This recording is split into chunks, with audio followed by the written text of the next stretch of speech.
1000 premiers jours de la vie, période sensible. Encore plus sensible quand le bébé est né d'une mère séropositive au virus du sida. À ce moment, comment s'occuper de la nutrition de l'enfant pour qu'il ne contracte pas le virus?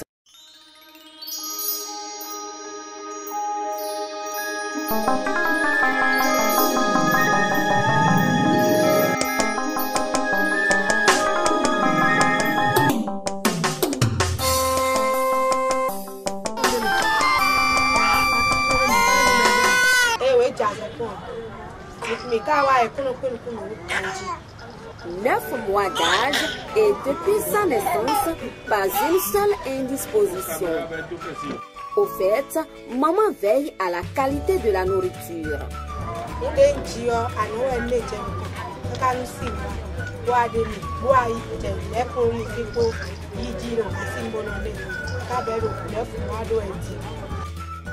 Tous ces bébés ont un point commun.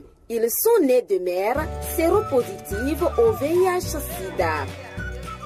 Selon les statistiques du Comité national de lutte contre le sida, CNLS, en 2015, 78 000 personnes vivent avec le VIH-Sida au Bénin. Parmi ces personnes, plus de 40 000 sont des femmes. Non seulement ces patientes se battent au quotidien pour vaincre le virus, mieux, elles se donnent un défi, tout faire pour que leur progéniture n'hérite pas du virus. Ce jeudi soir, les mamans ont rendez-vous avec Bathilde Akpado. Avant les indispensables conseils en nutrition, la jeune femme contrôle le poids et la taille, indicateur important de l'état de santé des enfants. 77.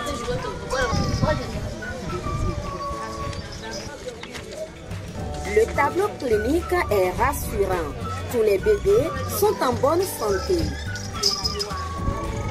Nutritionniste de formation, Bathilde Akpado travaille à l'ONG Racine, entendez, recherche communautaire, initiative pour un nouvel espoir. Une fois par mois, les bébés et leurs mamans viennent dans le centre. Ici, conseils, animation, cuisine et dégustation sont au rendez-vous. Avant 6 mois, ces précautions au plan nutritionnel et au plan sanitaire sont nécessaires pour sauver les enfants.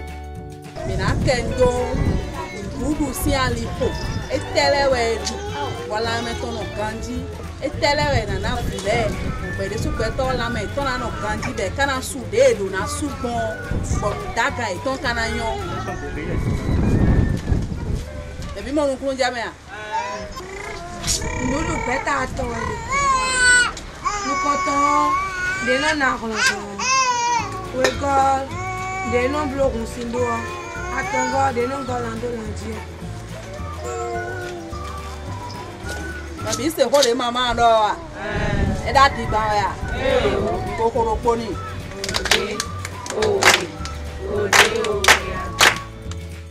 Au vu de la vulnérabilité de la génitrice, le repas de l'enfant doit être équilibré afin de renforcer son immunité. Au niveau des groupes d'aliments, il y en a effectivement 3.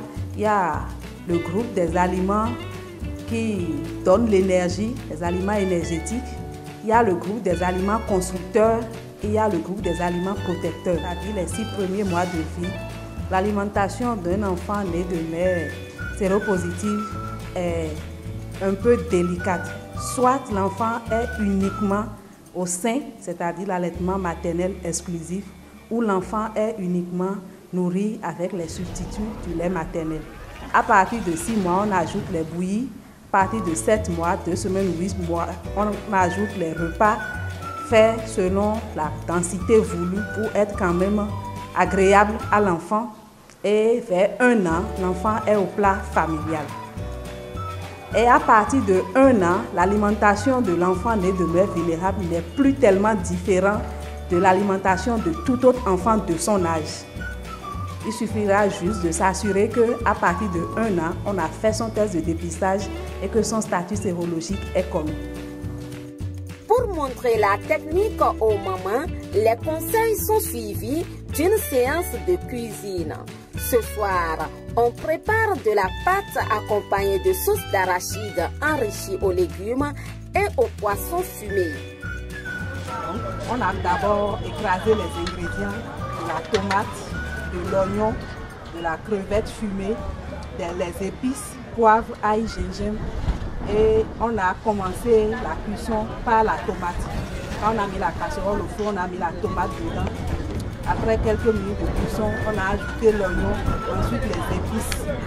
Après, on a ajouté un peu d'eau pour permettre au mélange de bien cuire. Ensuite, on a ajouté la pâte d'arachide qu'on a délayée dans un peu d'eau d'abord. Après quelques minutes de cuisson, nous avons ajouté les feuilles d'amaranth préalablement lavées et émincées.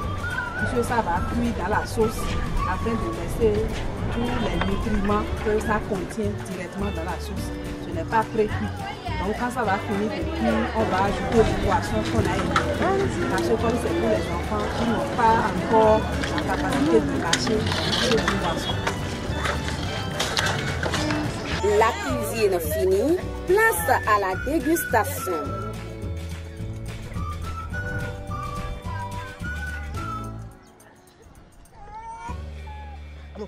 Les enfants se régalent. Malgré la séropositivité de leur maman, tous sont séronégatifs, nous a confié la coordonnatrice de l'ONG Racine. Les mamans suivent les conseils à la lettre. Lorsque le suivi est strict et régulier, le bébé a toutes les chances de ne pas contracter le virus. Nous, maintenant,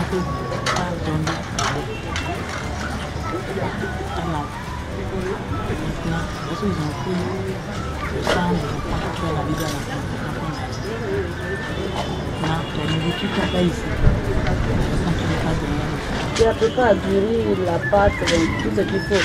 Elle mange, mais elle ne mange pas assez comme un enfant doit manger. Quoi. Mais elle prend assez de bouillie et du lait. Mais de manger, elle prend, mais c'est peu. Une autre raison fidélise les mamans. Dans un couloir, non loin de là, des responsables de l'ONG Racine préparent des kits nutritionnels. La plupart de ces femmes ont une vie normale.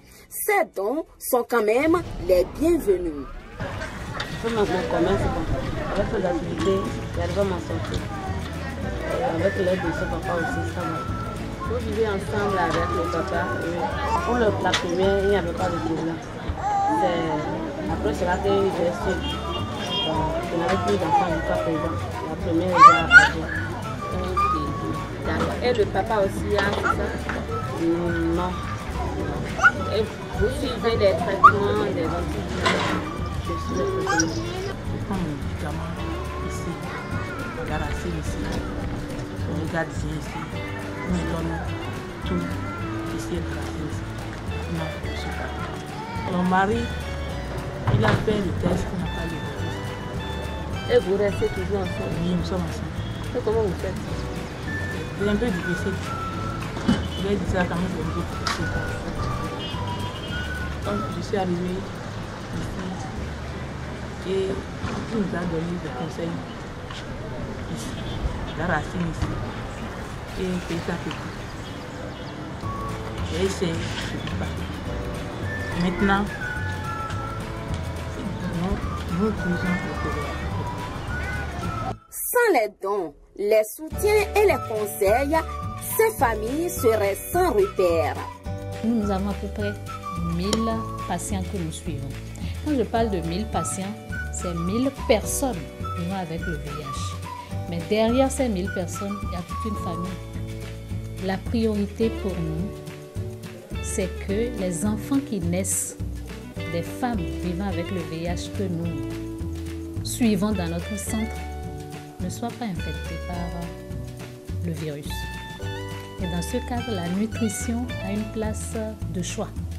Au plan national, des structures comme l'ONG Racine se comptent du bout des doigts. L'État les accompagne de façon sporadique, mais pas au plan nutritionnel. On a eu quelques partenariats avec la commune de Cotonou, mais ça s'est arrêté, c'est des trucs ponctuels. Le Bénin a décrété la gratuité des ARV, donc aucune structure qui intervient dans la prise en charge du VIH n'achète des ARV. Donc c'est mis à notre disposition par l'État béninois. Nous avons aussi un laboratoire qui a été mis à notre disposition par l'État béninois à travers le projet PMLS2. Nous avons eu dernièrement un compteur de CD4 pour permettre de faire le suivi des malades. Donc, avec le ministère de la Santé, il y a quand même un partenariat qui est en marche. Docteur Yolande Aguidissou a été responsable de l'ONG Racine pendant une dizaine d'années. Elle estime que l'accompagnement de l'État est insuffisant.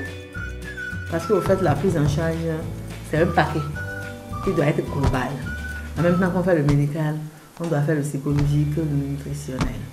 Mais c'est les deux bébés qui n'ont pas d'appui jusqu'à aujourd'hui sur le plan national. Nutrition et psychologie. Mais la nutrition des adultes, pas s'en occuper. Et jusqu'à aujourd'hui, il y a encore des vivres via Plan Bénin, Fonds mondial. Mais bon, c'est quand même les bébés qui n'ont pas de maman pour le moment sur le plan national. Beaucoup de plaidoyer. Il faut que les bailleurs s'intéressent à ces volets de la prise en charge globale. SOS, l'État devrait penser à la prise en charge nutritionnelle des personnes vivant avec le VIH. Pour une telle prise en charge, les enfants nés de mères séropositives devraient être prioritaires, plaide le médecin. Un SOS toujours sans réponse adéquate. Alors, vous êtes une entreprise qui fait la promotion du bien-être ou qui vendez des produits du bien-être. Vous êtes une organisation qui sensibilise sur les questions de bien-être et les questions santé, ou vous êtes une entreprise qui avait juste envie de voir faire la promotion de votre marque. Opportunité Plus, c'est la meilleure